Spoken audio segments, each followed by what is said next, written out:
Hi friends, Allu Arjun Pushpa సంధ్యా theatre ఘటనలో రేవతి అనే ఒక మహిళ బలైపోవడము, ఆమె కుమారుడు శ్రీతేజ్ ఇంకా హాస్పిటల్లో ఉండడము, దానికి సంబంధించిన చర్చ అసెంబ్లీలో వచ్చేసరికి కుండబద్దలు కొట్టినట్టు నిర్మోహమాటంగా, నిర్భయంగా, నిర్ద్వంద్వంగా రేవంత్ రెడ్డి గారు తన సమాధానాన్ని తాను చెప్పారు.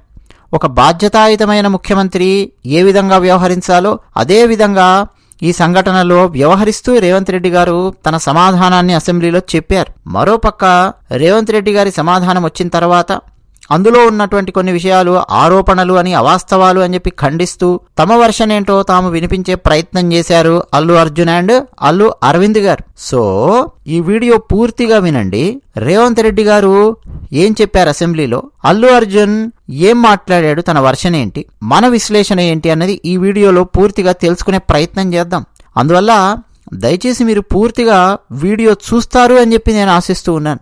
వీడియో పూర్తిగా చూస్తేనే విశ్లేషణ ఏమిటి మాది అన్నది మీకు అర్థమవుతుంది. ఇక మా ఛానల్ నచ్చితే సబ్స్క్రైబ్ అవ్వండి, వీడియో నచ్చితే లైక్ కొట్టండి, మీ అభిప్రాయాలు కామెంట్ సెక్షన్లో రాసి మాతో పంచుకుంటున్న వాళ్ళు ఉన్నారండి, వాళ్ళందరికీ ప్రత్యేకమైన ధన్యవాదాలు చెప్తూ ఉన్నాను. మాతో ఏకీభవిస్తున్నారా, ఏకీభవించట్లేదా అది లేదు, ఖచ్చితంగా కామెంట్ సెక్షన్లో కామెంట్స్ రాస్తూ ఉన్నటువంటి వాళ్లకు ధన్యవాదాలు చెప్తూ అప్పుడు విశ్లేషణ లోపలికి వెళదాం. అసెంబ్లీలో అండి రేవంత్ రెడ్డి గారు పుష్ప సినిమా అల్లు అర్జున్ కు సంబంధించిన విషయం ఎందుకు మాట్లాడాల్సి వచ్చింది అన్నది మొట్టమొదటి ప్రశ్న వేసుకుందాం. రేవంత్ రెడ్డి గారికి ఏం పని పాట లేదా, ఇంకా పెద్ద పెద్ద అంశాలు చాలా ఉన్నాయి కదా, మరి రేవంత్ రెడ్డి ఎందుకు ఈ సంఘటన గురించి మాట్లాడాడు అని చెప్పి మనలో కొంతమందికి అనిపిస్తే అనిపించొచ్చుగాక. అఫ్కోర్స్ అల్లు అర్జున్ ఫ్యాన్స్ కు ఆబ్వియస్ గా అనిపిస్తుంది, ఇతరులకు కూడా న్యూట్రల్ గా ఆలోచించే వాళ్ళకు కూడా అనిపించొచ్చుగాక. కానీ అది చాలా తప్పు, అలా అనిపించడం చాలా తప్పు.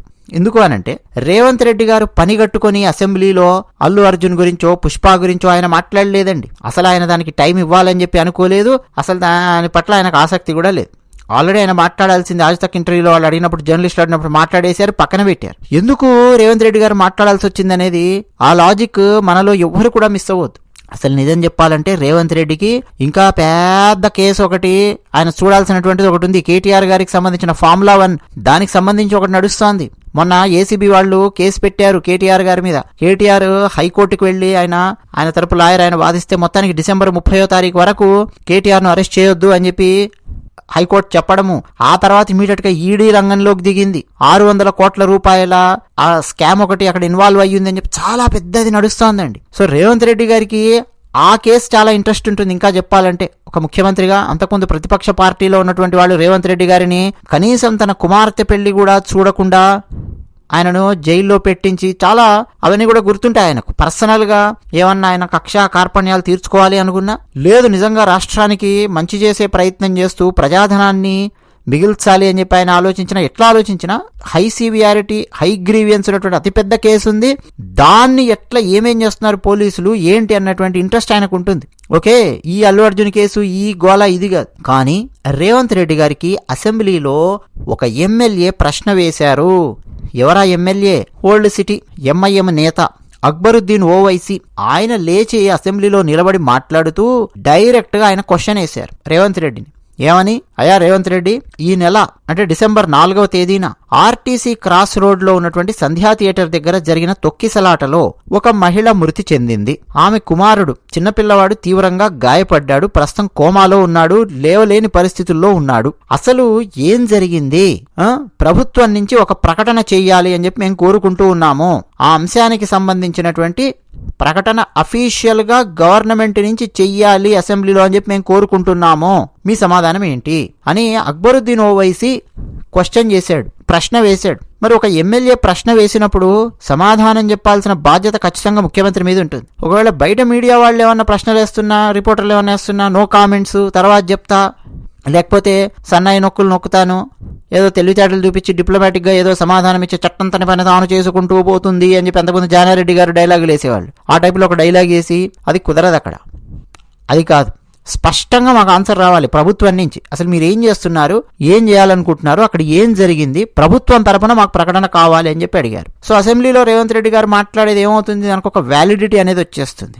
ఓకే, తర్వాత అసలు ఆ పిల్లవాడికి సంబంధించి వైద్యానికి సంబంధించిన ఖర్చులు ఎవరు పెట్టుకుంటున్నారు, ప్రభుత్వం ఏం చేస్తుంది, ఎందుకంటే ఒక మహిళ మరణించింది. దీన్ని సరిగ్గా హ్యాండిల్ చేయకపోతే భవిష్యత్తులో కూడా ఇటువంటి సంఘటనలు జరిగే అవకాశం ఉంది. ఎందుకంటే సినిమా పిచ్చి అంటారా, తగ్గదు. ఎంత సత్యము ఎంత న్యాయము మనం మాట్లాడుతున్నా సరే సినిమా నటుల వైపే తీసుకొని మాట్లాడే వాళ్ళ సంఖ్య చాలా ఎక్కువగా ఉంటుంది సమాజంలో. మోహన్ బాబు గారు ఒక రిపోర్టర్ని పిచ్చకొట్టుడు కొడితే చావబాదితే మోహన్ బాబు గారిని విమర్శించకుండా ఆ రిపోర్టర్ని ఆ టీవీ ఛానల్ని విమర్శించేటటువంటి దౌర్భాగ్యం ఇంకా మన సమాజంలో ఉంది. ఎందుకంటే సినిమా నటీనటులకు సంబంధించినటువంటి పిచ్చి అదంతా ఈజీగా పోదు. ఓకే, సో భవిష్యత్తులో మరి ఇలాంటివే జరిగితే ఏమవుతుంది? ఇప్పుడు ఒక మహిళ మరణించింది, దీన్ని సీరియస్గా తీసుకోకపోతే రేపు 10 మంది మరణించే చాలా దారుణమైన పరిస్థితి వచ్చింది అనుకోండి. ఇంకేదో సినిమా ఏదో రిలీజ్ అవుతుంది, ఏదో పెద్ద హీరోది, ఆయన వెళ్తాడు, ఆయన ప్రొడ్యూసర్, ఇంకో 10 మంది చనిపోయారు అనుకోండి. అప్పుడు ఏంటి పరిస్థితి? ఫస్ట్ ఒక్క సంఘటన ఒక్కరి జరిగినప్పుడే చాలా తీవ్రంగా నెక్స్ట్ చర్యలు తీసుకోవాల్సిన అవసరం ఉంటుంది, ఆపాల్సినటువంటి అవసరం ఉంటుంది. అసలు గవర్నమెంట్ ఈ కేసులో ఏం చేస్తుంది? ఆ ప్రశ్న వేసినప్పుడు సమాధానంగా రేవంత్ రెడ్డి గారు మాట్లాడారు. ఒక బాధ్యతాయుతమైన ముఖ్యమంత్రి ఎలా మాట్లాడాలో అలాగే మాట్లాడారు. నిజానికండి నాకు కాంగ్రెస్ పార్టీ అంటే అరికాలిమంట నెత్తికెక్కేంత ఇరిటేషన్. గాంధీ గారి నుంచి మొదలెట్టి, నెహ్రూ గారి నుంచి మొదలెట్టి, ఇందిరాగాంధీ, రాజీవ్ గాంధీ, సోనియా గాంధీ, రాహుల్, వీళ్ళందరూ చేసినటువంటి దారుణాలు, కాంగ్రెస్ లో ఉన్నటువంటి అత్యంత ఘోరాతి ఘోరమైన అభిప్రాయాలు, భారతదేశానికి వాళ్ళు చేసినటువంటి అన్యాయాలు అన్నీ ఇన్ని కావని చెప్పి చాలాసార్లు నేను మాట్లాడాను. కానీ ఆబ్జెక్టివ్గా సత్యాన్ని విశ్లేషించాల్సిన అవసరం ఉంటుందండి. ఈ సందర్భంలో ఒక బాధ్యతాయుతమైన ముఖ్యమంత్రి ఏ విధంగా వ్యవహరించాలో రేవంత్ రెడ్డి గారు అలాగే వ్యవహరించారు. 100% అందులో డౌట్ లేదు. రేవంత్ రెడ్డి గారు మాట్లాడినటువంటి మాటలండి, వైల్డ్ ఫైర్ ఇచ్చారు రేవంత్ రెడ్డి గారు. పుష్ప సినిమాలో సీఎం గజగజ వణుకుతాడు పుష్పకి, కానీ నిజ జీవితంలో అలా ఉండదు. సీఎం దెబ్బకు పుష్పాలుగా ఎవరైనా వణకాల్సిందే. ఎప్పుడు సత్యము నిజంగా పోలీసుల దగ్గర, సీఎం దగ్గర ఉంటే. అదే జరిగింది ఈరోజు. అందుకే అల్లు అర్జున్ తర్వాత సమాధానం ఇచ్చినా ఈరోజు ఎందుకు రేవంత్ రెడ్డి గారికి అప్లాజ్ వస్తుందో తెలుసా? పార్టీలకు అతీతంగా అప్లాజ్ వస్తోంది రేవంత్ రెడ్డికి. ఎందుకు అనంటే రేవంత్ రెడ్డి గారు మాట్లాడినటువంటి మాటలు చాలా ఆలోచింపజేసే విధంగా ఉన్నాయి. ఆయన ఏమన్నారో తెలుసా? అరే ఒక్కరోజు పోలీస్ స్టేషన్ కు అంటే వెళ్ళొచ్చినటువంటి వ్యక్తి, అది ఒక్కరోజు జైలుకి వెళ్ళొచ్చినటువంటి వ్యక్తి ఇంటి ముందు, అంటే అల్లు అర్జున్ ఇంటి ముందు ఈ సినీ ప్రముఖులందరూ క్యూ కట్టారు. అరే ఆ హీరోకి ఏమన్నా కాళ్ళు పోయాయా, చేతులు పోయాయా? ఆ హీరోకి ఏదో కాళ్ళలో చేతిలో పోయినట్టు కన్నీళ్లు గారుస్తూ అతన్ని పరామర్శిస్తున్నారు, నన్ను తిడుతున్నారు. అసలు ఆ హీరోకి ఏమైంది? అసలు ఆ హీరోకి ఏమన్నా కాళ్ళు పోయిందా, కన్ను పోయిందా, చెయ్యి పోయిందా, కిడ్నీలు దెబ్బతిన్నాయా? అతన్ని ఇంతమంది సినీ ప్రముఖులు పరామర్శించారు, అభినందించారు, మరోపక్క నన్ను తిడుతున్నారు. మేం చేసినటువంటి ఘోరం ఏంటి? హీరో అక్కడికి వెళ్ళాడు సంధ్యా థియేటర్ దగ్గరికి. అసలు నిజానికి ఈ సంధ్యా థియేటర్కు సంబంధించిన ఘటన అసెంబ్లీలో ప్రస్తావనకు వస్తుందని చెప్పి నేను అసలు అనుకోనే లేదు. దీని గురించి మాట్లాడాలని చెప్పి నాకు అసలు ఆసక్తి కూడా లేదు ఇక్కడ మాట్లాడాలని. కానీ మీరు ప్రశ్న వేశారు, ప్రస్తావన తీసుకొచ్చారు, సభ్యులు ఈ విషయంపై ప్రస్తావించారు, కాబట్టి నేను స్పందించాల్సినటువంటి అవసరం ఉంది, స్పందిస్తున్నాను అసెంబ్లీలో. ఈ వ్యవహారం ప్రస్తుతం దర్యాప్తు దశలో ఉన్నందున పెద్దగా మాట్లాడడం సరైంది కాదు. నేను గనక అట్లా మాట్లాడితే దర్యాప్తు చేసే అధికారిని ఇబ్బందుల్లో పెట్టినటువంటి అవకాశం ఉంటుంది. ఆ పని నేను చేయదలుచుకోలేదు. డిసెంబర్ 2వ తేదీన చిక్కడపల్లి పోలీస్ స్టేషన్లో సంధ్యా థియేటర్ యాజమాన్యం ఒక దరఖాస్తు పెట్టింది. ఏమని? అయ్యా, ఈ నెల డిసెంబర్ 4న పుష్ప 2 అనే సినిమా విడుదలవుతోంది. ఆ రోజు ఆ చిత్రంలో నటించిన హీరో, హీరోయిన్, ప్రొడ్యూసరు ఇంకొంతమంది సంధ్యా థియేటర్కు వస్తున్నారు, మాకు బందోబస్తు కావాలి అని దరఖాస్తు చేసుకున్నారు. ఆ మరుసటి రోజే అంటే డిసెంబర్ 3వ తేదీన చిక్కడపల్లి సిఐ సంధ్యా థియేటర్ యాజమాన్యానికి లిఖితపూర్వకంగా సమాధానాన్ని పంపించారు. ఏమని? సంధ్యా థియేటర్ పరిసరాల్లో రెస్టారెంట్లున్నాయి, ఇతర థియేటర్లున్నాయి, థియేటర్కు ఎంట్రీ ఎగ్జిట్ ఒక్కటే ఉంది. సెలబ్రిటీలు వస్తే జనాన్ని అదుపు చేయడం చాలా కష్టంగా మారుతుంది, కాబట్టి మేము సెక్యూరిటీ ఇవ్వడం సాధ్యం కాదు. అందువల్ల హీరో, హీరోయిన్, ప్రొడ్యూసర్ ఎవరైనా సరే థియేటర్కు రావడానికి అనుమతి ఇవ్వొద్దు. మీరు పెట్టుకున్న దరఖాస్తును మేము తిరస్కరిస్తున్నాం అని పోలీసులు రిటర్న్ గా అంటే లిఖితపూర్వకంగా స్పష్టంగా వాళ్ళ ఉత్తరాన్ని, రిప్లైని ఇచ్చారు. పోలీసులు అనుమతి నిరాకరించారు. అయినప్పటికీ అంటే పోలీసులు అనుమతి నిరాకరించినప్పటికీ పుష్ప 2 చిత్రం ప్రీమియర్ షో రోజున రాత్రి 9:30 గంటల సమయంలో అల్లు అర్జున్ థియేటర్కు వచ్చాడు. నేరుగా థియేటర్కు వచ్చి సినిమా చూసి వెళ్లిపోతే ఈ ఘటన జరిగేదో లేదో నాకు తెలియదు. కానీ ఆర్టీసీ క్రాస్ రోడ్ దగ్గర నుంచే తన కారులో రూఫ్ టాప్ పైకొచ్చి చేతులూపుతూ సంధ్యా థియేటర్ వద్దకు అల్లు అర్జున్ చేరుకున్నారు. ఆ సమయంలో తమ అభిమాన నటుడిని చూడాలని చుట్టుపక్కల ఉన్నటువంటి థియేటర్లలోని అభిమానులందరూ అక్కడికే వచ్చారు. అంటే కేవలం సంధ్యా థియేటర్లోని అభిమానులే కాదు, చుట్టుపక్కల థియేటర్లో ఉన్నటువంటి వాళ్ళందరూ కూడా అభిమానులు. అల్లు అర్జున్ వచ్చి పొలోమని అక్కడికి వచ్చారు. హీరో కారు థియేటర్ లోపలికి పంపించేందుకు గేటు తెరిచారు. అంతే, ఒక్కసారిగా వందల సంఖ్యలో అభిమానులందరూ థియేటర్ లోపలికి వచ్చేందుకు ప్రయత్నం చేశారు. ఆ క్రమంలో జరిగిన తొక్కిసలాటలో రేవతి అనే ఒక సామాన్య మహిళ రేవతి అనే మహిళ చనిపోయారు. తోపులాటలో ఆమె కుమారుడి బ్రెయిన్ డ్యామేజ్ అయింది. ప్రస్తుతం ఆసుపత్రిలో చికిత్స పొందుతున్నాడు ఆ అబ్బాయి. ఘటన మీద పోలీసుల దర్యాప్తు కొనసాగుతోంది. ఇది అంశం. అయితే పోలీసులు అల్లు అర్జున్ కు చెప్పాలి అని ప్రయత్నం చేశారు. అక్కడ థియేటర్ దగ్గర ఉన్నటువంటి పోలీసులు, అయా పరిస్థితి చేయి దాటిపోయింది, ఇక్కడి నుంచి వెళ్లిపోండి అని చెప్పి అల్లు అర్జున్ కు పోలీసులు చెప్పాలని ప్రయత్నం చేశారు. కానీ థియేటర్ యాజమాన్యం అల్లు అర్జున్ వద్దకు వెళ్లనివ్వకుండా పోలీసులను బ్లాక్ చేశారు. అయినా సరే ఏసీపీ అక్కడికి వెళ్లి అల్లు అర్జున్ కు పరిస్థితి వివరించారు. శాంతి భద్రతల సమస్య వస్తుంది, ఇక్కడి నుంచి వెళ్లిపోవాలి అని చెప్పి ఏసీపీ చెప్పారు. లేదు నేను సినిమా చూసే వెళతాను అని చెప్పి అల్లు అర్జున్ అన్నారు అని నాకు సిటీ కమిషనర్ చెప్పారు. ఎలాగో పోలీసులు బలవంతం చేసి అతన్ని థియేటర్ నుంచి పంపించే ఏర్పాట్లు చేస్తే అయినా సరే మరోసారి రూఫ్ టాప్ ద్వారా చేతులూపుతూ వెళ్లారు. అరే, ఒక మహిళ చనిపోయింది, కుమారుడి పరిస్థితి విషమంగా ఉందని తెలిసినా ఇదే పద్ధతి అల్లు అర్జున్ కొనసాగించారు. అంటే అక్కడ ఆ పరిస్థితి జరిగిన తర్వాత కూడా అల్లు అర్జున్ పూర్తిగా సినిమా చూసి మరీ వెళ్లాడు. ఈ కేసులో ఇప్పటికే అల్లు అర్జున్ తో పాటు మరికొంతమందిని అరెస్ట్ చేశారు. దర్యాప్తు కొనసాగుతోంది. అసలు హీరో థియేటర్ వదిలి వెళ్లలేదు, అక్కడే కూర్చున్నాడు. థియేటర్ నుంచి వెళ్లమని నేరుగా అక్కడటువంటి ఏసీపీ వచ్చి హీరోతో చెప్పినా సరే వెళ్లలేదు. ఒక తల్లి చనిపోయింది, పిల్లవాడు చావు బతుకుల మధ్యలో ఉన్నాడు. మళ్లీ బయటికి వచ్చి రూఫ్ టాప్ ఓపెన్ చేసి చేతులు ఊపాడు. ఏం మనుషులు వీళ్ళకి ఏం చెప్పాలి? పరిస్థితి అదుపు తప్పినప్పుడు రోడ్ షో చేయడం ఏంటి? అరే, చనిపోయిన 11వ రోజు వరకు హీరో గాని ప్రొడ్యూసర్ గాని ఎవ్వరూ చావు బతుకుల మధ్య ఉన్న పిల్లాన్ని పరామర్శించలేదు. ఇది ఏ రకమైన మానవత్వం? ఇలాంటి మానవత్వం లేని వాళ్లను విధి నిర్వహణలో భాగంగా పోలీసులు తీసుకెళ్తే వాళ్లపై కూడా సదరు హీరో దురుసుగా ప్రవర్తించాడు అని చెప్పి అన్నారు. అరే, సినీ పరిశ్రమను ప్రోత్సహించడానికి సినిమాకు ప్రత్యేక అనుమతులిచ్చింది మా ప్రభుత్వమే. పరిశ్రమను ప్రోత్సహించే క్రమంలో ప్రజల ప్రాణాలు తీసే వాళ్లను అసలు ఏమీ అనొద్దంటెట్లా? పోలీసులు విచారణ చేయాల్సిందే, నిందితులను శిక్షించాల్సిందే. అరే, మీ వ్యాపారాలు మీరు చేసుకోండి, మీ సినిమాలు మీరు కానిచ్చుకోండి, మీ వ్యాపారాలు మీరు చేసుకోండి, సినిమాలు తీసుకోండి, డబ్బులు చేసుకోండి, ప్రభుత్వం నుంచి సబ్సిడీలు, ప్రత్యేక అనుమతులు ఏం కావాలన్నా ఇచ్చుకుంటూ వచ్చాం కదా. కానీ ఒక సామాన్యులను ఈ విధంగా బలి తీసుకునే విధంగా ప్రవర్తిస్తానంటే నేను ఎట్లా ఊరుకుంటాను? అల్లు అర్జున్కి సంబంధించిన బెయిల్ ప్రాసెస్ గురించి కూడా కొన్ని విమర్శలు చేశారు కొంతమంది. దానికి కూడా సమాధానం ఇస్తా. హైకోర్టు బెయిల్ ఇచ్చింది వాస్తవమే అయినప్పటికీ ఫార్మాలిటీస్ పూర్తయినంత వరకు ఎవరైనా సరే జైల్లో ఉండాల్సిందే. బెయిల్ పేపర్స్ వచ్చి ఇవన్నీ అందే ఫార్మాలిటీస్ ఉంటాయి అక్కడ. అర్ధరాత్రి 12 గంటలకు హీరో వచ్చాడు, సెలబ్రిటీ వచ్చాడని చెప్పి ఎవరు గేట్లు ఓపెన్ చెయ్యరు. జైలు రూల్ ఎవరు బ్రేక్ చెయ్యరు. ఒక హీరో కోసం ఎవరి కోసం బ్రేక్ చేస్తే మిగతా వాళ్ళందరి కోసం బ్రేక్ చేయాల్సినటువంటి అవసరం ఉంటుంది. జైలు మాన్యువల్ ఉంటుంది, ఎట్లా బిహేవ్ చేయాలో అట్లా బిహేవ్ చేస్తారు వాళ్ళు. దాంట్లో మేమెందుకు కల్పించుకుంటాం?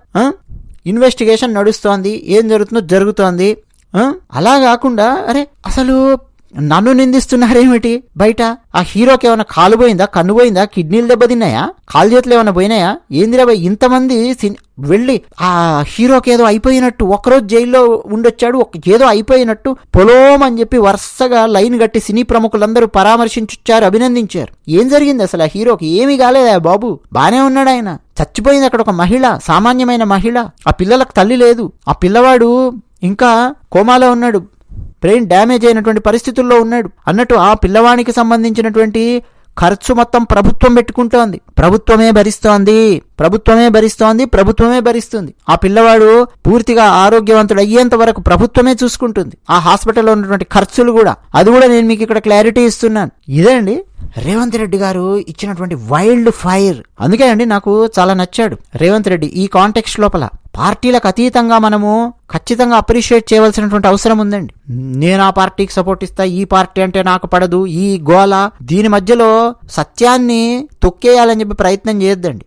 రేవంత్ రెడ్డి గారు మాట్లాడిన దాంట్లో అక్షర సత్యం ఉంది. అయితే కొన్ని మాటలు రేవంత్ రెడ్డి గారు మాట్లాడినవి ఆరోపణలు అని చెప్పి అల్లు అర్జున్ ఖండించడము, తన వర్షన్ తాను చెప్పడం కూడా మనం ఒకసారి చూద్దాం. అల్లు అర్జున్ ఏం చెప్పాడు అన్నది కూడా మనము చూడకపోతే వన్ సైడ్ మాట్లాడినట్టుగా ఉంటుంది. ఫస్ట్ అసలు అల్లు అర్జున్ మాట్లాడింది విందాం. నిజానికి అల్లు అర్జున్ మాట్లాడింది మొత్తం విన్న తర్వాతే వీడియో చేస్తున్నాను కాబట్టి ఇక్కడ వన్ సైడ్ 2 సైడ్ అంటే ఏం లేదండి. సత్యం వైపు తీసుకోవాలంతే మనం. పార్టీలకు అతీతంగా, హీరో అభిమానులు ఆ పిచ్చికి అతీతంగా 100% మనం సత్యం వైపు నిలబడాలి. సత్యం వైపు ఎవరైతే నిలబడారో, సత్యం వైపు నిలబడనటువంటి వాళ్ళందరికీ కూడా వచ్చి బాణాలు పడతాయి. ఏ రూపంలో వచ్చి పడతాయో తెలియదు. అదే మనకు మహాభారతం చెప్పింది. ఇప్పుడు అల్లు అర్జున్ ఏం మాట్లాడాడు అనేది మనం విందాం. ఆయన చెప్పిన వర్షన్ ఏంటంటే, అల్లు అర్జున్ ఏమన్నారంటే, ఈ ప్రెస్ మీట్ పెట్టడానికి మెయిన్ రీజన్ నేను ఎవరిని బ్లేమ్ చేయడం లేదు, దయచేసి అంతా అర్థం చేసుకోండి. సరైన సమాచారం లేకపోవడం వల్లే ఇది జరిగింది. నాపై అసత్య ఆరోపణలు చేస్తున్నారు. నేను ఏ పొలిటికల్ లీడర్ని, పోలీసు వారిని, ప్రభుత్వాన్ని బ్లేమ్ చేయడం లేదు. ప్రభుత్వం విషయంలో మేము చాలా హ్యాపీగా ఉన్నాము. మాకు థియేటర్లలో స్పెషల్ ప్రైజ్ ఇచ్చారు. ఆ విషయంలో మేమంతా హ్యాపీగా ఉన్నాం. ఇది ఏ ఒక్కరికో సంబంధించిన విషయం కాదు. నేను ఇలా చేశాను అని చెప్పి, నేను ఇలా అన్నాను అని చెప్పి నా మీద తప్పుడు ఆరోపణలు వచ్చేసరికి నాకు చాలా అవమానంగా అనిపించింది. నా వ్యక్తిత్వాన్ని హననం చేస్తున్నారనిపించింది. దాదాపు 20 ఏళ్లుగా నేనున్నాను. నేను ఎప్పుడైనా ఇలా చేశానా, అలా అంటానా, అలా మాట్లాడగలనా? నేనేం చేయకుండా నన్ను అంటుంటే నాకు బాధేస్తోంది. సినిమా పెద్ద సక్సెస్ అయ్యింది. అయినా సరే సినిమా సక్సెస్ ని మొత్తం పక్కన పెట్టేసి గత 15 రోజులుగా అన్ని ప్రోగ్రామ్స్ పక్కన పెట్టేసి పబ్లిక్ ఫంక్షన్స్ పెడదామని అనుకుంటే వాటన్నింటినీ క్యాన్సిల్ చేసేసి ఒక్కడనే కూర్చొని బాధపడుతున్నాను. అసలు ఎక్కడికి వెళ్ళలేకపోతున్నాను. 3 సంవత్సరాలు కష్టపడి తీసిన సినిమా థియేటర్లో ఎలా ఉందో కూడా ఇంతవరకు చూడలేదు. నేను ప్రతి సినిమా థియేటర్లో చూస్తా. అది నాకు పాఠం నేర్పుతుంది. రాబోయే సినిమా ఎలా తీయాలి అనేది నేను అక్కడే కూర్చొని థియేటర్లో నేర్చుకుంటా. అయినా సరే నా తప్పు లేకపోయినా నేనున్న ప్రదేశంలో ఘటన జరిగింది కాబట్టి అందుకు నేను క్షమాపణలు చెప్తూనే ఉన్నాను. ఇప్పుడు 15 రోజుల తర్వాత మీరు అలా అన్నారట, ఇలా అన్నారట, కాళ్ళు చేతులు విరిగినా పర్లేదు అని అన్నానని నా క్యారెక్టర్ని హననం చేస్తుంటే చాలా బాధేస్తోంది. తెలుగు సినిమా స్థాయిని పెంచాలని నేను కష్టపడుతున్నాను. అసలు తెలుగు సినిమా లెవెల్ పెంచాలని చెప్పి ఆ సినిమా అలా మేము తీసాము, పుష్ప సినిమా. నాపై ఇలాంటి ఆరోపణలు చేస్తారా? నేను ఎవరిని టార్గెట్ చేయడం లేదు. నాపై తప్పుడు ఆరోపణలు చేస్తున్నారు. అది చెప్పడానికే ఈ సమావేశం. ఇది అకస్మాత్తుగా జరిగిన ప్రమాదం. ఇది ఎవరి తప్పు కాదు. మంచి ఇంటెన్షన్తో చేసినా కూడా అక్కడ ప్రమాదం జరిగింది. అది ఎవరి కంట్రోల్లో లేదు. ఇందులో ఎవరి తప్పు లేదు. నేను ఎవరినీ తప్పు పట్టడం లేదు. బాధిత కుటుంబానికి క్షమాపణ చెప్తున్నాను. బాధితుడు కూడా త్వరలో కోలుకోవాలని ప్రార్థిస్తున్నాను. శ్రీతేజ్ ఆరోగ్యంపై ఎప్పటికప్పుడు తెలుసుకుంటూనే ఉన్నాను. ప్రేక్షకులను ఆనందింపజేయాలనే ఆలోచనే నాకుంటుంది. థియేటర్ అంటే నాకు దేవాలయం లాంటిది. అలాంటి థియేటర్లో యాక్సిడెంట్ జరిగిందంటే నాకంటే బాధపడేవారు ఎవరైనా ఉంటారా? శ్రీతేజ్ గురించి గంటకు వాకప్ చేస్తున్నాను. అతను కోలుకుంటున్నాడని తెలిసి చాలా సంతోషిస్తూ ఉన్నాను. సంధ్యా థియేటర్ ఘటన నిజంగా అత్యంత దురదృష్టకరం. మిస్కమ్యూనికేషన్ వల్ల అనర్థం జరిగింది. ప్రభుత్వంతో మేము ఎలాంటి వివాదం పెట్టుకోవాలని అనుకోవడం లేదు. తెలుగువారి ఖ్యాతిని పెంచేందుకు సినిమాలు చేస్తున్నాను. తెలుగువారి పరువు నిలబెట్టేందుకు నేను సినిమాలు చేస్తుంటే నా వ్యక్తిత్వాన్ని హననం చేసే ప్రయత్నం జరుగుతోంది. కొందరి వ్యాఖ్యలు నన్ను ఎంతగానో బాధించాయి. తొక్కిసలాట జరిగిందని తెలిసినటువంటి ఆ రోజు తొక్కిసలాట జరిగిందని తెలిసి కూడా నేను సినిమా చూశానని తప్పుడు ప్రచారం చేశారు. తొక్కిసలాట గురించి నాకు మరుసటి రోజే తెలిసింది. ఘటన జరిగిన వెంటనే హాస్పిటల్కు వెళ్లాలని అనుకున్నాను. కానీ అక్కడకు రావద్దని పోలీసులు నాకు సూచించారు. పోలీసుల అనుమతితోనే థియేటర్కు వెళ్లానని, ఇంతకంటే ఎక్కువ మాట్లాడితే లీగల్ ఇష్యూస్ వస్తాయని ఇక నేను మాట్లాడడం లేదు చెప్పారని అని చెప్పి ఇది అల్లు అర్జున్ మాట్లాడినటువంటి అయితే అల్లు అర్జున్ తన వర్షన్ ఏంటో తాను చెప్పాడు. అంటే బాధిత కుటుంబానికి క్షమాపణలు చెప్తున్నాను అని చెప్పాడు. అలాగే రేవంత్ రెడ్డి గారిని డైరెక్ట్గా ఆయన ఏం విమర్శించలేదు అల్లు అర్జున్. ఎందుకంటే డైరెక్ట్గా విమర్శించేంత పరిస్థితి లేదు, అంత సీన్ కూడా లేదు. సినిమా వాళ్ళు ఎవరు కూడా డైరెక్ట్గా ప్రభుత్వాలను విమర్శించాలని, పార్టీలను విమర్శించాలని జనరల్గా వాళ్ళు కోరుకోరు. సాధ్యమైనంత వరకు ఎందుకు వచ్చిన బాధరా నాయన అని చెప్పి దూరంగా ఉండే ప్రయత్నమే చేస్తారు. ఆంధ్రప్రదేశ్ను 3 రాజధానులుగా 3 రాజధానులు చేస్తాం ఆంధ్రప్రదేశ్కు అని చెప్పినా ఎవరు మాట్లాడరు. లేదు ఒక రాజధాని ఉన్నా మాట్లాడరు. ఏది మాట్లాడరు సినిమా వాళ్ళు. మన దగ్గర ఎందుకు వచ్చిన బాధ నాయన అని చెప్పి ఊరుకుంటారు. ఎందుకు వచ్చిన తలకాయ నొప్పి ప్రభుత్వాలతో, పార్టీలతో అని చెప్పి మనం అది గమనించవచ్చు. అల్లు అర్జున్ మాటలు కూడా దాదాపు అలాగే ఉన్నాయి. నాకు వివాదాలొద్దు, ఏమొద్దు వీళ్ళతో అని, ప్రభుత్వంతో కూడా మాకేం గొడవ లేదు, ప్రభుత్వానికి థ్యాంక్స్ చెప్పారు అల్లు అర్జున్. మొత్తానికి చక్కగా ప్రిపేర్ అయ్యారు, దాన్ని బాగా రాసుకొని వచ్చాడు. 2 భాషల్లోనూ చెప్పాడు. ఎందుకంటే నేషనల్ మీడియాలో కూడా వెళ్ళాలి అని చెప్పి. ఎందుకనంటే తెలంగాణ అసెంబ్లీలో ఒక ముఖ్యమంత్రి మాట్లాడారు కాబట్టి డెఫినెట్గా దాని వ్యాలిడిటీ అనేది దేశవ్యాప్తంగా వెళ్ళిపోతుంది. ఈపాటికే రేవంత్ రెడ్డి గారు ఆజ్ తక్ ఛానల్లో మాట్లాడినటువంటిది చాలా వైరల్ అయ్యింది. ఆయనేం పని కట్టుకొని రేవంత్ రెడ్డి గారు ఎప్పుడు దీని గురించి మాట్లాడలేదండి.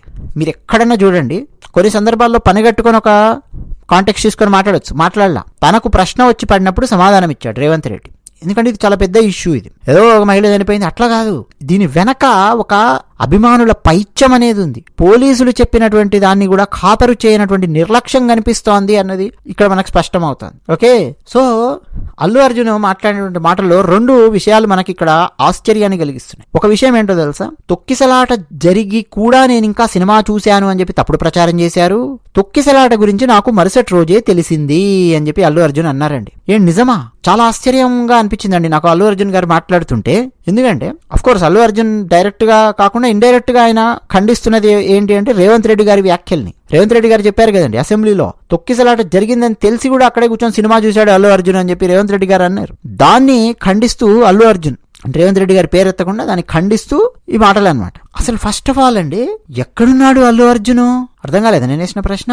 అల్లు అర్జున్ మొత్తం ఎక్కడా మీడియా లేకుండా, సోషల్ మీడియా లేకుండా ఒక బిగ్ బాస్ లాంటి గది లోపల తాను కూర్చొని ఉన్నాడా? బిగ్ బాస్ లోపల ఉన్నటువంటి వాళ్ళకి బయట నుంచి సమాచారం రాదు అని చెప్పి అంటూ ఉంటారు కదా, బయట ఎవరు చనిపోయారు, ఎవరు గెలిచారు, పార్టీలు ఎవరు ఓడిపోయారు, క్రికెట్ వరల్డ్ కప్ ఎవరు గెలిచారు, ఏమీ తెలియదు బిగ్ బాస్ లోపల ఉన్న వాళ్ళకి అని చెప్పి.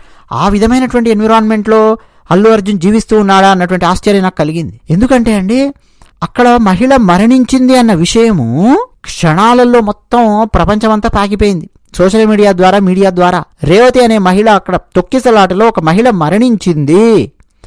క్షణాలలో ఆ రాత్రే మొత్తం వైరల్ అయిపోయింది, మొత్తం పాకిపోయింది క్షణాలలో. అక్కడ తొక్కిసలాట జరిగింది అన్న విషయం తెలిసిపోయింది, ఓ పిల్లవాడిని హాస్పిటల్ తీసుకెళ్లిపోయారన్న విషయం తెలిసిపోయింది. అల్లు అర్జున్ ఏమంటాడు, మరుసటి రోజు వరకు నాకు ఈ విషయం తెలియదు అని చెప్పి అంటూ ఉన్నాడు. మేబీ ఐ డోంట్ నో, నాకెందుకో ఇది కన్విన్సింగ్ పాయింట్ లాగా అనిపించట్లేదు. అల్లు అర్జున్ అబద్ధం చెప్తున్నాడని నేను అనట్లేదండి, కన్విన్సింగ్ అనిపించట్లేదు అల్లు అర్జున్ చెప్పేది.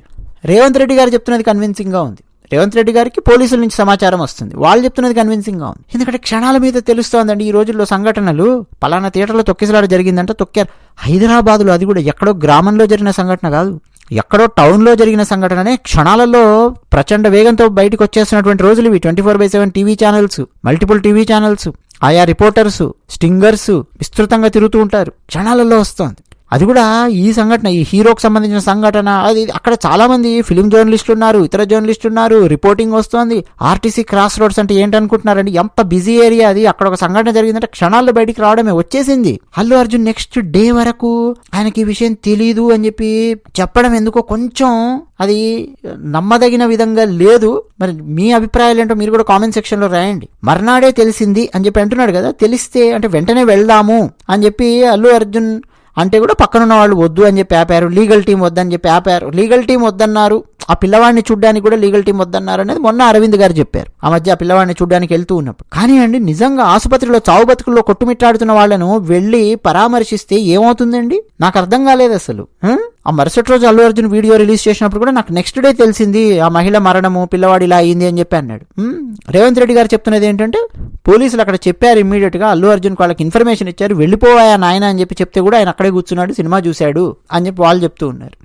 తర్వాత ఇదొక అంశం. అయితే రెండో అంశం, అల్లు అర్జున్ ఏమంటాడు, ఇది అకస్మాత్తుగా జరిగిన ప్రమాదము, ఇది ఎవరి తప్పు కాదు, మంచి ఇంటెన్షన్తో చేసినా కూడా అక్కడ ప్రమాదం జరిగింది, ఇది ఎవరి కంట్రోల్లో లేదు, ఇందులో ఎవరి తప్పు లేదు, నేను ఎవరిని తప్పు పట్టడం లేదు అని చెప్పి మొదలెట్టాడు. ఈరోజు మధ్యాహ్నం మనం ఒక వీడియో పెట్టుకున్నాం, అందులో నేను క్లియర్గా చెప్పాను, ఇలా అంటున్నారండి, మా వైపు తప్పు జరిగిందని చెప్పి కన్ఫెస్ అవ్వడం లేదు, ఇలాంటి ఒకటి తీసుకొచ్చే ప్రయత్నం చేస్తున్నారు. ఫస్ట్ ఏమో పోలీసులు నెత్తి మీద వేశారండి. పోలీసులు ఎందుకు సీరియస్ గా తీసుకున్నారనుకున్నారు? రేవంత్ రెడ్డి గారికి కూడా ఎక్కడ వాళ్ళు మండిందంటే, ఈ రోజు అసెంబ్లీలో మాట్లాడినప్పుడు కూడా ఆయన మాటలు మీరు వింటే, రీడింగ్ బిట్వీన్ ద లైన్స్, పోలీసుల నెత్తి మీద వేసే ప్రయత్నం చేయడం, ఐదర్ సంధ్యా థియేటర్ వాళ్ళనన్నా బలి చేయాలి, లేదా పోలీసులనైనా సరే బలి చేసే ప్రయత్నం జరుగుతుంది. ఎక్కువగా ఫైనల్ గా బలి బకరాలను చేయడానికి ప్రయత్నం చేసేది పోలీసులేనండి. మన భారతదేశంలో చాలా సెలబ్రిటీల కేసులు అవన్నీ మనం తీసుకొని చూస్తే ఎక్కువగా బలి పశువులను చేసేది, బలి బకరాలను చేసేది పోలీసులేనండి. పోలీసులు చాలా కష్టపడుతుంటారు 24/7. అస్సలు సిటీలో పనిచేసేటటువంటి పోలీసులకైతే రెస్ట్ కూడా ఉండదు నిరంతరం. ఎందుకంటే ఓ పక్క విఐపీలు, వాళ్ళ భద్రత, మళ్ళీ మరో పక్క నేరాలు, వేరే వేరే దగ్గర నుంచి వచ్చేటటువంటి వాళ్ళు చేసే నేరాలు, సిటీలో నేరం చేసి పారిపోయే బ్యాచ్లు, దొంగల బ్యాచ్లు, నిరంతరం పని ఉంటుంది వాళ్ళకి. అక్కడికి పోలీసులు క్లియర్గా వద్దురా నాయన, మేము మీకు అనుమతి ఇవ్వడం లేదు అని చెప్పి స్పష్టంగా లెటర్ రాసి మరీ పంపిస్తే ఇప్పుడు ఏం జరిగిందండి? ఇప్పుడు ఏం చెప్తున్నారు అల్లు అర్జున్ గాని వీళ్ళందరూ, అకస్మాత్తుగా జరిగిన ప్రమాదం, ఎవరి తప్పు కాదు, ఇది ఎవరి కంట్రోల్లో లేదు అంటున్నారు. అది ఇల్లాజికల్ గా ఉందండి. ఎప్పుడు మనం మాట్లాడొచ్చు అదంటే, అల్లు అర్జున్ గారు అక్కడికి వెళ్ళకపోయినా ఏదైనా థియేటర్లో ఈ సంఘటన జరిగిందేమో చూడండి, అల్లు అర్జున్ తరపు ఆలోచిస్తున్న వాళ్ళు, వాదిస్తున్న వాళ్ళు కూడా మీ మనస్సాక్షికి మీరు ఒక్కసారి ఆలోచించండి. వేరే ఏ థియేటర్లో అయినా సరే తెలంగాణలో ఇటువంటిది సంఘటన పుష్ప 2 ప్రీమియర్ షో రోజు రాత్రి జరిగిందా? ఒకసారి ఆలోచించండి. మరి ఎందుకు జరగలేదు? కేవలం అల్లు అర్జున్ వెళ్ళినటువంటి అక్కడే ఎందుకు జరిగింది? రేవంత్ రెడ్డి గారే దానికి ఎక్స్ప్లెనేషన్ ఇచ్చారు అసెంబ్లీలో. ఆయన కారు పైకి వచ్చి చేతులు ఊపుతూ వెళ్ళాడా బాబు, కామ్గా కారులో కూర్చొని లోపలికి వెళ్ళింటే ఈ సంఘటన జరిగేదా లేదా అనేది నేను చెప్పలేను అని కూడా రేవంత్ రెడ్డి గారు స్పష్టంగా చెప్పారు. అల్లు అర్జున్ ఏమంటున్నాడంటే నా కారు అక్కడ ఆగిపోయింది, ఇంకా పోలీసులే నన్ను బయటకు వచ్చి చేతులు ఊపుతూ ముందుకు వెళ్ళమని చెప్పారు అన్నట్టుగా కూడా ఏదో చెప్తున్నాడు అల్లు అర్జున్. నాకండి ఇద్దరి వర్షన్స్ విన్న తర్వాత రేవంత్ రెడ్డి గారు చెప్తున్నటువంటి వర్షన్ చాలా చాలా చాలా చాలా లాజికల్ గా కన్విన్సింగ్ గా ఉంది. అల్లు అర్జున్ బాధపడుతున్నాడు అన్నది నిజం, నిజాయితీగా బాధపడుతున్నాడు అన్నది నిజం, 100% నిజాయితీగా బాధపడుతున్నాడు, అందులో డౌట్ లేదు. కానీ అక్కడ మాత్రం అండి థియేటర్ ఆ ప్రాంతంలో నిర్లక్ష్యం అనేది చోటు చేసుకుంది. ఎలాగైనా సరే సినిమా చూసి వెళ్ళాలి అటువంటి ఇంటెన్షన్ అల్లు అర్జున్కు ఉంది అనేది రేవంత్ రెడ్డి గారు చెప్తున్నారు. అది కన్విన్సింగ్ గానే ఉంది. తర్వాత పోలీసులు ఎప్పుడైతే అండి, అంతకుముందు కూడా మన రామ్ గోపాల్ వర్మ మాట్లాడిన దాన్ని ఖండిస్తూ నేను ఒక వీడియో పెట్టాను. అందులో మనం చెప్పుకున్నాం పోలీసులు ఒకసారి అనుమతి ఇవ్వలేదు అని అంటే అంతే, రెస్పెక్ట్ ఇవ్వాల్సిందే. ఎందుకు అనుమతి ఇవ్వడం లేదు పోలీసులు అంటే అక్కడ ఏదో తేడాగా జరిగేలా ఉంది, అందుకని నాయన ఈ వద్దు చెప్తారు. వాళ్ళు మన మంచి కోసమే చెప్తారు. ఎవరండి పోలీసులు? వాళ్ళేం దుర్మార్గులా? కాదు కదా. మనం కడుతున్నటువంటి ట్యాక్సులతో పోలీసులకు సర్వీస్ చేయమని చెప్పి జీతాలు ఇస్తున్నారు. మన కోసం సేవ చేస్తున్నారు పోలీసులు, మన కోసం సర్వీస్ చేస్తున్నారు. మన బాగు కోసం ఒక అంశాన్ని వాళ్ళు చెప్పినప్పుడు పోలీసులు దాన్ని పాటించవలసిన బాధ్యత మన మీద ఉంది. మనకు నచ్చిందా నచ్చలేదా ఇది కాదు, పోలీసులు చెప్పింది పాటించాల్సిన బాధ్యత ఉంది. పాటించు అంతే. ఎందుకు పాటించలేదు అక్కడ? తర్వాత రేవంత్ రెడ్డి గారు మాట్లాడిన వేరే వ్యాఖ్యలు కూడా చాలా స్ట్రాంగ్ వ్యాఖ్యలు ఉన్నాయి, కరెక్ట్ గా ఉన్నాయి. Wild fire. అల్లు అర్జున్కి ఏమైనా కాలు పోయిందా, కన్ను పోయిందా, కిడ్నీలు పాడయ్యాయా, కాలు చేతులు ఇరిపోయాయా, ఏమైందిరా నాయన ఆయనకు? ఆయన బెయిల్ వచ్చింది, ఒకరోజు జైల్లో ఉన్నాడు, మహా అయితే నెక్స్ట్ డే వచ్చేసాడు కదా, ఏమైంది ఆయనకు? ఆయన తిప్పలు ఆయన ఉన్నాడు, ఆ కేసు ఏదో అది నడుస్తూ ఉంటుంది. ఓ ఫలోమ్ అని చెప్పి సెలబ్రిటీలు అక్కడ లైన్ కట్టారు. ఏమైంది ఆయనకు? మరణించినటువంటి మహిళ, ఆమె గురించి ఆలోచించండి. అక్కడ కొట్టుమిట్టాడుతున్నాడు పిల్లవాడు, ఆ పిల్లవాడి గురించి ఆలోచించండి. మనం జాలిపడవలసింది వాళ్ళ గురించి అని చెప్పి రేవంత్ రెడ్డి అన్నారు. సో ఓవరాల్గా అండి రేవంత్ రెడ్డి గారు మాట్లాడింది అంటే ఒక దమ్మున్న సింహం ఎలాగైతే మాట్లాడుతుందో, దమ్మున్న సింహం లాగా రేవంత్ రెడ్డి గారు ఒక సీఎం మాట్లాడారు అసెంబ్లీలో. ఏ ముఖ్యమంత్రి అయినా సరే హీరోను ప్రజలతో సమానంగా కొలిచి హీరోకి వ్యతిరేకంగా ఎప్పుడైనా మాట్లాడినటువంటి సందర్భం ఉందా అని చెప్పి చూస్తే చాలా తక్కువ. హీరోకైనా సరే వ్యతిరేకంగా మాట్లాడడానికి సిద్ధంగా ఉన్నారు రేవంత్ రెడ్డి గారు, ఏమైతే అది కానీ. సో డెఫినెట్ గా అండి మేమే హీరోలం అని చెప్పి విర్రవీగే వాళ్ళందరికీ కూడా ఒక స్ట్రాంగ్ డోస్ అండ్ మెసేజ్ ఇచ్చినట్టుగా అయింది రేవంత్ రెడ్డి గారు మాట్లాడింది. అలాగే కోమటిరెడ్డి వెంకటరెడ్డి గారు, ఆయన కూడా అండి పిల్లవాడి దగ్గరికి వెళ్ళి పరామర్శించి రావడము, ఆయన ఒక ఫిక్స్డ్ డిపాజిట్ ఆ పిల్లల మీద పెట్టడము, తర్వాత ఈ సినిమాకి సంబంధించిన ఒక నిర్ణయం కూడా తీసుకున్నారు అసెంబ్లీలో. అది చెప్పారు, ప్రీమియర్ షో లేదు, గీమియర్ షో లేదు, ఇంకా జాంతానయ్యి నోరు మూసుకుని కూర్చోండి, ఇంకా ఏ సినిమాలకి ఇవ్వం పోండి అన్నట్టుగా కొంత మాట్లాడారు. సరే అది ఏం జరుగుతుంది ఏంటనే తర్వాత వీడియోలో మనం మాట్లాడుకుందాము. బట్ బాధ్యత తీసుకోవాలండి. ఆ మహిళ మరణించింది కదా, ఆ మహిళ మరణాన్ని ఎవరి అకౌంట్లో వేస్తారు? అల్లు అర్జున్ చెప్పిన దాని ప్రకారము అది ఎవరి అకౌంట్లో పడదు. అదే ఏదో జరిగిపోయింది అట్లా అనుకోని అకస్మాత్తు ప్రమాదము, అది ఎవరి తప్పు కాదు. ఇది అంటే లీగల్ టర్మినాలజీలో ఉన్నటువంటి దాన్ని ఆయన తెలుగులోకి అల్లు అర్జున్ గారు మాట్లాడారు. అంటే డెఫినెట్ గా లాయర్ వాళ్ళందరూ కూడా కూర్చొని ఉంటారు, ఏం మాట్లాడాలి ఏం మాట్లాడకూడదు, ప్రతి వాక్యం యొక్క ఇంప్రికేషన్స్ ఎలా ఉంటాయనేది కూడా చెప్పింటారు వాళ్ళు legal team. So Allu Arjun గారు మాట్లాడారు. కానీ అండి తొక్కిసలాట జరిగినప్పుడు పోలీసులు వద్దు అని చెప్పిన తర్వాత కూడా అక్కడికి హీరో వెళ్ళి అక్కడ తొక్కిసలాట జరిగి ఒక మరణం జరిగినప్పుడు డెఫినెట్ గా ఒకరు అకౌంటబిలిటీ తీసుకోవాల్సినటువంటి అవసరం ఉంటుంది. ఎవరు అకౌంటబిలిటీ తీసుకోవాలి? ఒక్కరా, ఇద్దరా, 10 మందా? ఆ డిసిషన్ మేకింగ్ లో ఎవరెవరు ఉన్నారు, ఎవరెవరు ఏమేం చేశారు, ఏ బౌన్సర్లు సామాన్య ప్రజలను ఇష్టం వచ్చినట్టుగా నెట్టి పారేశారు, ప్రతి ఒక్కరు బాధ్యత తీసుకోవాల్సినటువంటి అవసరం ఉంటుంది. సంధ్యా థియేటర్ దగ్గర ఏమైనా సరే కెమెరాలు అవన్నీ ఉంటే కూడా ఆ వీడియోలు అవన్నీ కూడా పూర్తిగా పోలీసులు స్వాధీనం చేసుకొని లోతుగా ఇంకా విశ్లేషిస్తూ లోతుగా పరిశీలిస్తూ ఇంకా ఎవరెవరికి ఎంతమంది ఉన్నారో కూడా వాళ్ళందరినీ కూడా అరెస్ట్ చేయాల్సినటువంటి అవసరం ఉందండి. సామాన్యులకు ఇబ్బంది కలిగించే స్థాయిలో ఏది కూడా ఉండకూడదు, అది మాత్రం నిజం. అది విషయం. ధన్యవాదాలు.